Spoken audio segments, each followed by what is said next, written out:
Here we're looking at the Dow Jones Industrial. We are seeing prices starting to try to recover again, but again, you can see how hard of a struggle this is. We're really seeing this sideways action as prices are struggling to get through this 17,800 range. I still said that this was going to be very significant. We see this at 17,825, so I don't call 25 points past 800 a breakout. I don't know about you. I don't think that's a breakout. You really need to see the commitment of the market here, and we're not seeing it. Now, let's just look a little closer at what I'm saying here.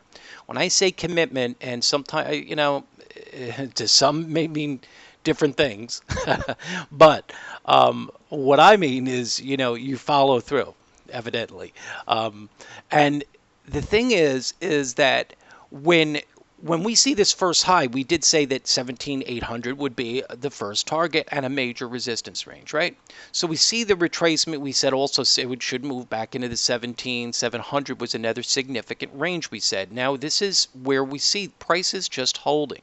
So what we want to see is traders, any break past here, well, if you're bearish, you'd see the break past the 700 and you'd see this move back down to the 1750.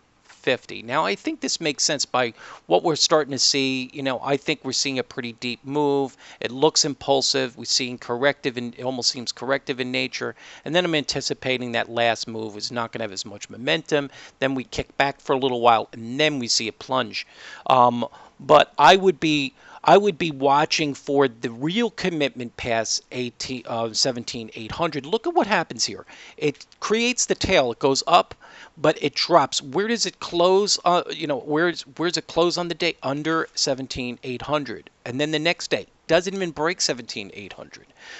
So you got to watch for that commitment there. And if you do see the break of that 17,820 level, really, then you would see that move toward 18,000, and maybe I would watch 17,900 first, but 18,000 I think maybe on the reaching, but I think it will try to get back there.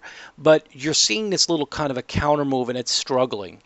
Still holding on this midline, but I still think it has that potential for the break. But right here, it seems like it's trying to clean up. So I would watch for the real commitment, a real break of that. If it does, I really still think it'll be short-lived, and then we'll still see the thrust lower, and then I think then we see it clean up. That's just my feeling on it.